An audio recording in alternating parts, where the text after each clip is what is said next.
13th, 2020, in Jefferson County, Kentucky, the above-named defendant, Brett Hankison, committed the offense of wanton endangerment in the first degree when, under circumstances manifesting extreme indifference to human life, he wantonly shot a gun into the apartment occupied by initials CN. Count 3, wanton endangerment in the first degree. On or about March 13th, 2020, in Jefferson County, Kentucky, the above-named defendant, Brett Hankison, committed the offense of wanton endangerment in the first degree when, under circumstances manifesting extreme indifference to human life, he wantonly shot a gun into an apartment occupied by initials ZF against the peace and dignity of the Commonwealth of Kentucky. Mr. Foreperson, is that the decision of the grand jury? Yes, it is. Thank you. Sir, if you would please randomly select a number.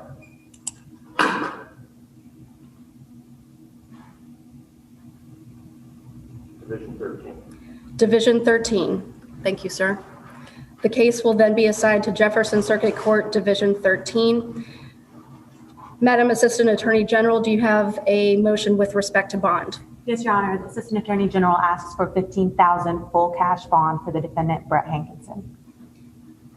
I will grant the motion and assign bond in the amount of $15,000 full cash and issue a warrant. That concludes the business of the grand jury sitting for Jefferson County in September 2020. Thank you, ladies and gentlemen. You may be excused. I'm going off the record. All right, we've been watching the judge in Louisville, Kentucky, announcing the grand jury's decision regarding the Breonna Taylor case, a woman shot to death in her own home during a police raid. It appears only one of the 6 officers who was involved in that operation has been charged. Let's go to Gabe Gutierrez right now in Louisville. Gabe, walk us through what just happened. That's it. Hey there, Lester. Well, we're just starting to get reaction here. We're at Jefferson Square Park in downtown Louisville, and the decision is starting to trickle in. But I want to point out what just happened. There were 3 officers here that were under investigation as part of these proceedings. One you just heard from right there, Detective Brett Hankison. He is significant because he is the only one of those 3 officers that had previously been fired. In his termination letter, the police chief wrote that he had wantonly and blindly fired into one of the apartment.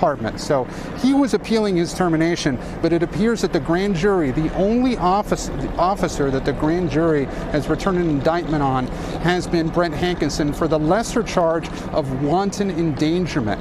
Prosecutors had said that he had fired into not just Breonna Taylor's apartment, but another apartment as well. And according to the police chief in his termination letter, that did not follow the use of force policy in the Louisville Police Department. The other 2 officers that were part of this investigation, Sergeant John Mattingly and Miles Crossgrove, they remain employed by the department. They are still on paid administrative leave.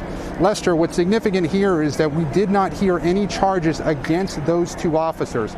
As part of all this and part of a broader context here, the Breonna Taylor case has really set this community on edge for more than 6 months. There have been more than 100 days of protests where many of the protesters have been asking for murder charges in this case. You discussed the details of this. This was a botched raid back in March of this year, and this case got national and even international attention, especially following the death of George Floyd in Minneapolis.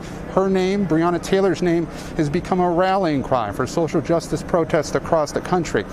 It's important to note that Breonna Taylor's family was asking for second-degree manslaughter charges against these officers. They were not going so far as to go to ask for murder charges here because even the family realized that, in their words, it would be a long shot to get a murder charge in this case because of Kentucky's self-defense laws, which would allow potentially an officer to fire back. The police have insisted from the beginning here, and the police union has reiterated this, that they feel the shooting was justified because Breonna Taylor's boyfriend, Kenneth Walker, had fired upon the officers first, and that the officers, according to the police union, only returned fire once they were fired upon. But again, the significance here, Lester, only one officer has been charged by the grand jury, a charge of wanton endangerment that is less than what the family had been asking for. 2 other officers, it appears, here will not be charged, and we're now awaiting comment from the Kentucky Attorney General in the next few minutes.